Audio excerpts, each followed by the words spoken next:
Very good morning. Today we'll be presenting our project called CONUS. So imagine a space built not just to house students, but to connect them. So a space built like an ecosystem instead of just any ordinary hostel. With that said, what is CONUS? So CONUS is a co-living and co-learning student hub built in Kuching, created for university students across Sarawak. And what makes it so different from any traditional rental or dorm that already exists is that it is a purpose-built system where we will be integrating living, learning, and student connection into one experience. And inside CONUS, students don't just share rooms, they share ideas, perspectives, and also opportunities. What makes CONUS so different from any other student housing that already exists on the market is that it is a multi-university by design. So rather than separating the students by campus, CONUS actually brings different university students across Sarawak under one roof. And this will foster and create early collaboration, connection, and also student experience. With that said, we will be launching CONUS by repurposing an existing building. So we'll be turning underused urban areas into meaningful student infrastructure.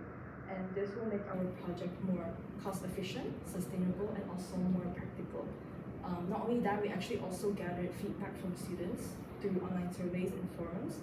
And what we found was that a lot of students actually expressed a strong interest in a living and learning housing area within a shared community hub. I'm also sure you guys are aware that the KUTS Kuching transport system is currently undergoing construction right now. This is also a huge attractive point for us because by the time that's done, we are expecting to launch CONUS by then. So that will be connecting across educational zones in Kuching, which will make it more attractive and accessible for students as well. I'm sure you guys are wondering, why are we seeking support from the Ministry of Education? That's because who better than to partner with than the Ministry of Education when it comes to shaping a student's learning life and helping them succeed and go beyond the classroom. You guys built the foundation of how students operate and how they live life in a university. With that said, we are looking into a funding of about 100K, which will be used to prepare the building, provide essential learning infrastructure, and the co-learning spaces. With that said, you guys won't just be funding a project, you guys will be strengthening the student experience and the learning environment as well. So there is two major opportunities. First, there is a high demand for study spaces among students. Many students are looking for a quiet place to study.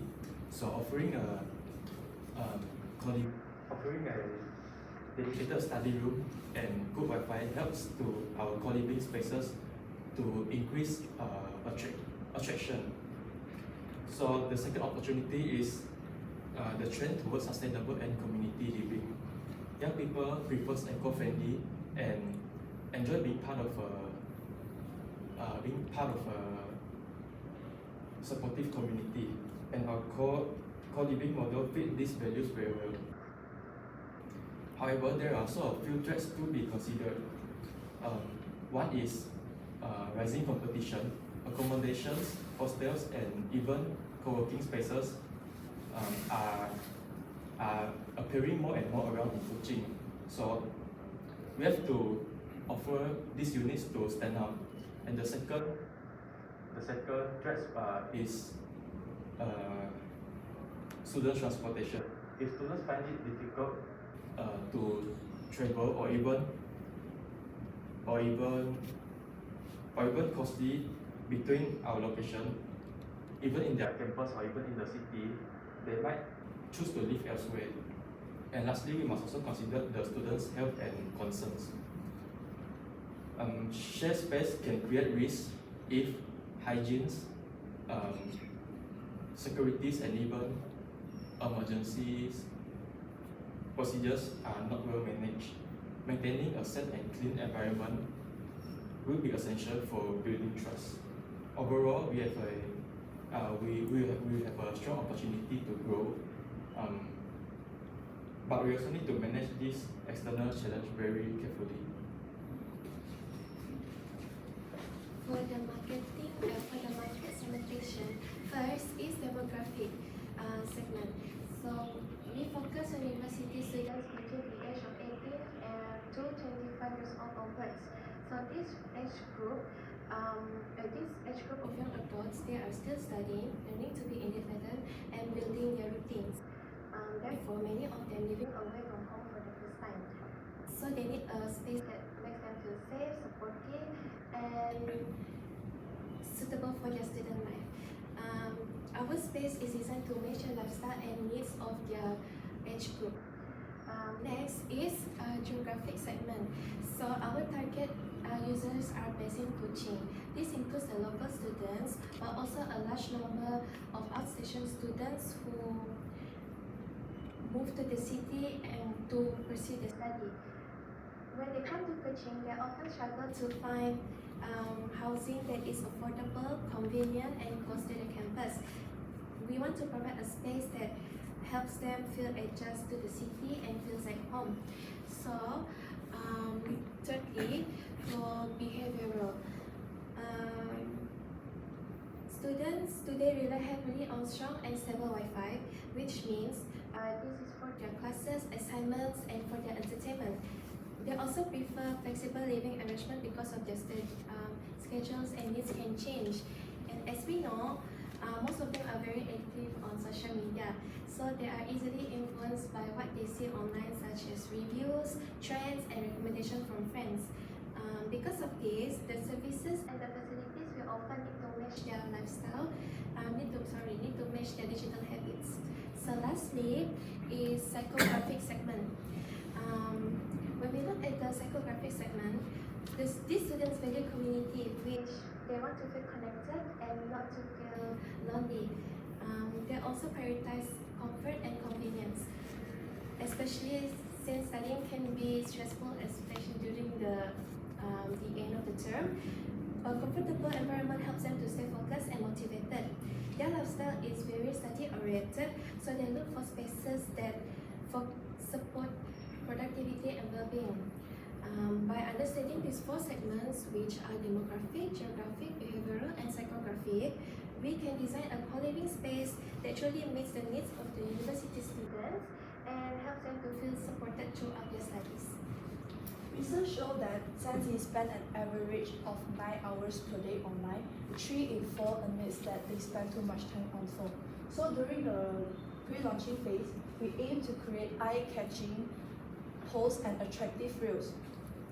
We will film reel, which is on trending at that time, to increase social media engagement, and then we will invite student ambassadors from each university to create reel to showcase our space and introduce the new idea of co-living and co-studying. Then we will sponsor university student councils event and distribute visually appealing flyers around the campus. The reason we are doing that, first, most of the students are more aware of student council activity. Second, students who are aware of student council activity are more likely to embrace student life and community. During launching week, we will give early bird discount.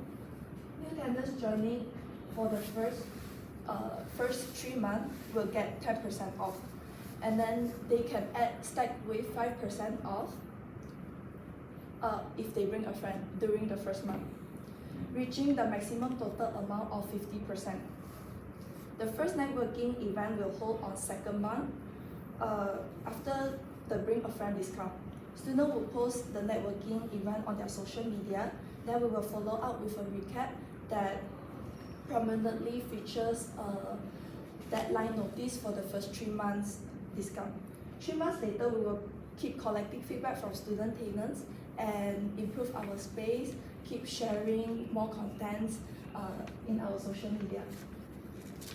Let's move on to the financial part. According to the infographic, we are showing the profitability of our business over the first 5 years. As you can see, the upper story bar, our revenue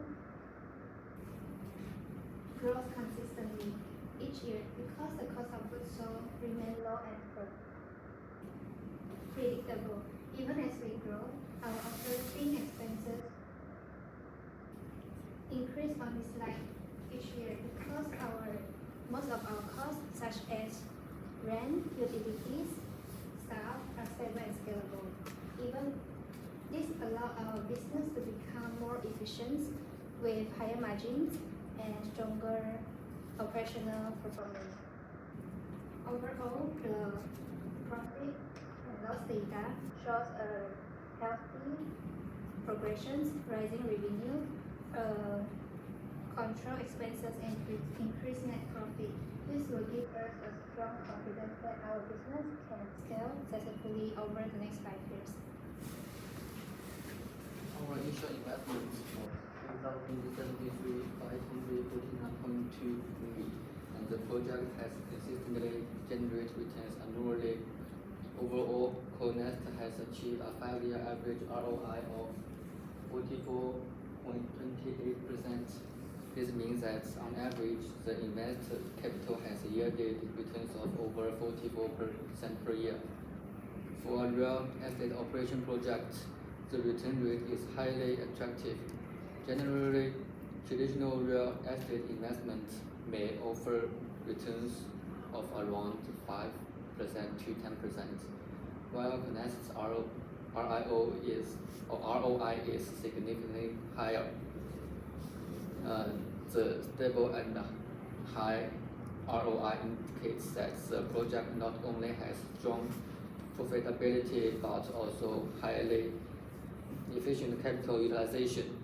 Investors can see returns relatively quickly, while some traditional real estate projects which may take years to achieve significant gains.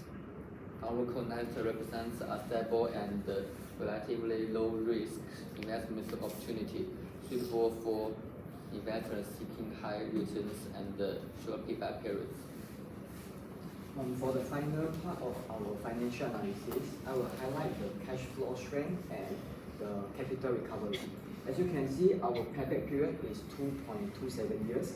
This means that the full initial investment, that around 270,000, is recovered slightly after the second years of operations.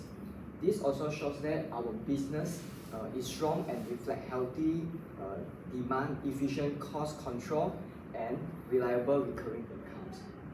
As our cash flow continue to grow, CoreNest reached a cumulative cash position of around 1.28 million by year 5. So, proving that the business does not only pay back quickly, it also continues generating substantial surplus value. To conclude our financial analysis, CoreNest delivers predictable cash inflows, early payback period, and long-term financial strength, combined with strong ROI and steady profitability. So this makes CoreNest a compelling, scalable, and friendly, investor-friendly business opportunity. Okay, let us move on to our positive impacts. CoreNest is designed to deliver measurable environmental, social, and governance benefits, fully aligned with the United Nations of Sustainable Development Goals. Environmentally, by reusing the abandoned building at Jalan Tun Abang Haji Openg, we reduce waste and lower our carbon footprint. This directly aligns with SDG 11, Sustainable Cities and Communities, ensuring urban renewal through adaptive reuse. Socially, CoreNest will host community events, activities, and workshops that strengthen social bonds. These initiatives directly align with SDG 4 quality education by empowering local talent and fostering inclusive collaboration among students, entrepreneurs, and professionals. And finally, for governance, is about accountability. CoreNest commits to full tax compliance and transparent reporting with oversight from Ministry of Education, Innovation, and Talent Development. This reflects SDG 16, peace, justice, and strong institutions, ensuring responsible management and trust between government, shareholders, and the community. That is all from us. Thank you. We hope that you will be our potential investors. Okay, thank you. Yeah, you're presenting to Ministry of Education, right? And you're seeking funds from us.